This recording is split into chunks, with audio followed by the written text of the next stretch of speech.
আরও একটা নতুন ভিডিও নিয়ে আসলাম আপনাদের মাঝে। দেখেন, এটা হলো পদ্মা নদী, আমাদের বাড়ির পিছনের নদী, বা আমাদের বলতে গেলে আমাদের গ্রামটা ছিল ওই যে দেখেন চরটা না, ওরকম ওখানে চর ছিল, ওখানে ছিল আমাদের বাসা বাড়ি আগের। তা ভাঙতে ভাঙতে এই পর্যন্ত চলে আসছে, পান্না এই পর্যন্ত দেখেন গত বছরও কী পরিমাণ ভাঙছে। তো এই বিষয়টা আমি অনেক ভিডিওতে আপনাকে উল্লেখ করা হয়েছে। তো আজকে হলো আপনাদের সাথে শেয়ার করব। দেখেন নদীর ভিতরে কত নৌকা যান আসতেছে যাচ্ছে, কত সুন্দর। দেখেন কী পরিমাণ লোক, মানে তারা সারিতে সারিতে নৌকা যাচ্ছে আসতেছে প্রতিনিয়ত। কিছু নৌকা ওদিকে যাচ্ছে আসতেছে। তো এটা দেখতে খুবই ভালো লাগে আমার। নদী দেখতে যেমন ভালো লাগে, আবার নদীর যখন ভয়ঙ্কর রূপ দেখতে তখন অনেকটাই ভয় লাগে। তখন যেন বাড়িঘর নিয়ে আবার অনেক অন্য জায়গায় করতে হয়, বা আমাদের বাড়িঘর কখন ভেঙে নেওয়া যায়। এটা একটা যদিও একটা অনিরাপদ জায়গা।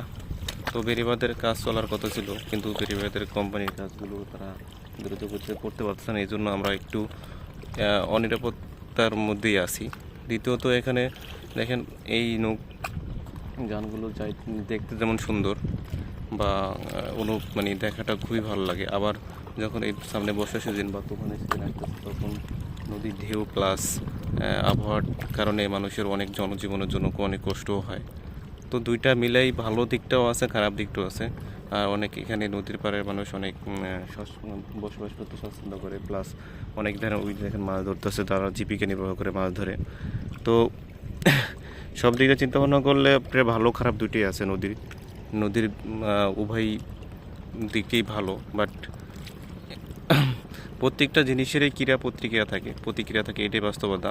তো এই জন্য বলবো যে নদীর পাড়ে এমনি চলাচলতে সুযোগ সুবিধার জন্য অনেক বেস্ট একটা জায়গা, কিন্তু সমস্যা হচ্ছে এরা এই যে আমাদের যে বেড়িবাঁধের কাজগুলো, এই কাজগুলো দ্রুত করতে আগাচ্ছে না, এই জন্য আমাদের জন্য কষ্টকর হচ্ছে।